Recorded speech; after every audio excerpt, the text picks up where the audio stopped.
Halo guys, seorang kawan menanyakan pendapat saya soal ini.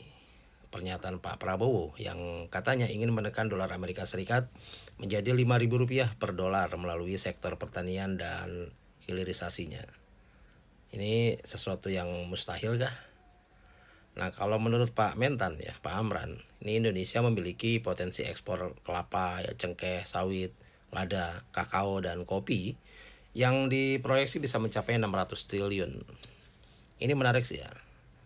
Jadi kata Pak Menteri Pertanian ini potensi ekspor komoditas pertanian kita ini 600 triliun per tahun. Nah, kalau diolah lagi via pabrikasi gitu ya, nilai tambah ekspornya meningkat bahkan sampai 20 kali lipat ya, setara 12.000 triliun per tahun. Nah, dengan begini katanya rupiah bisa menguat ya, bahkan sangat tajam, bisa sampai Rp5.000. Nah, kalau kita lihat ya, kita perhatikan memang nilai ekspor komoditi pertanian perkebunan tahun lalu, kalau kita perhatikan kelapa sawit ini 400-an triliun, karet 40-an triliun, kakao 30 triliun, lalu ada kelapa 20 triliun, kemudian kopi 15 triliun. Nah, ekspor kelapa sawit ini memang paling tinggi ya, dewanya lah kelapa sawit ini. Ya mudah sih kalau kita mau melihat ekspor pertanian kita ya dan perkebunan ya 5K saja kita ingat, kelapa sawit, karet, lalu kakao dan kelapa ya, kelapa parut dan kopi. Nah, inilah lima komoditi inilah yang menjadi andalan utama ekspor perkebunan kita.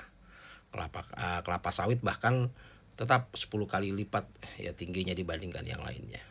Ya kalau mau serius dan fokus, ya cukup lakukan olahan kelapa sawit. Fokus saja ke produk ini sebab saat ini nilai ekspornya sudah 10 kali lebih tinggi daripada yang lainnya. Jadi bahkan kalau perlu ekspornya jangan hanya dalam bentuk CPO ya, crude palm oil, tapi ya kalau bisa sudah yang diolah lagi. Jadi nilai tambahnya bisa naik berkali lipat. Tapi yakin kayak ini bisa dilakukan? Ya dulu saja dia katanya mau menekan sampai 10.000, ya 16.000 pada akhir masa jabatan.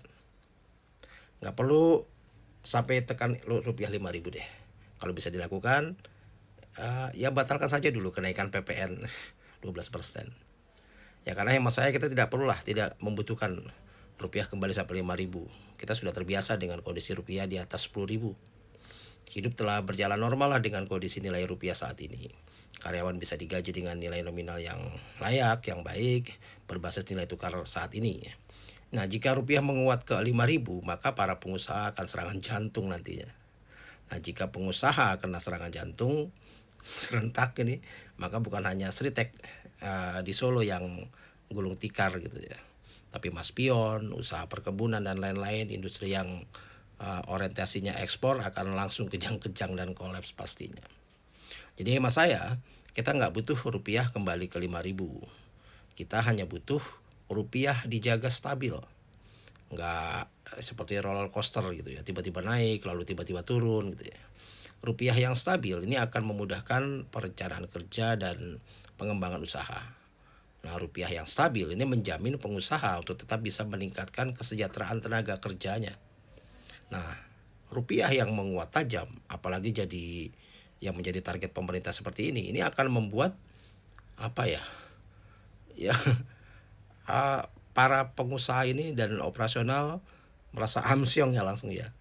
Ya nilai tukar yang diterima akan menyusut bahkan sampai lebih dari sepertiga. Jadi kalau bisa tidak perlu dan ya dibuat stabil saja. Ini sudah sebuah prestasi.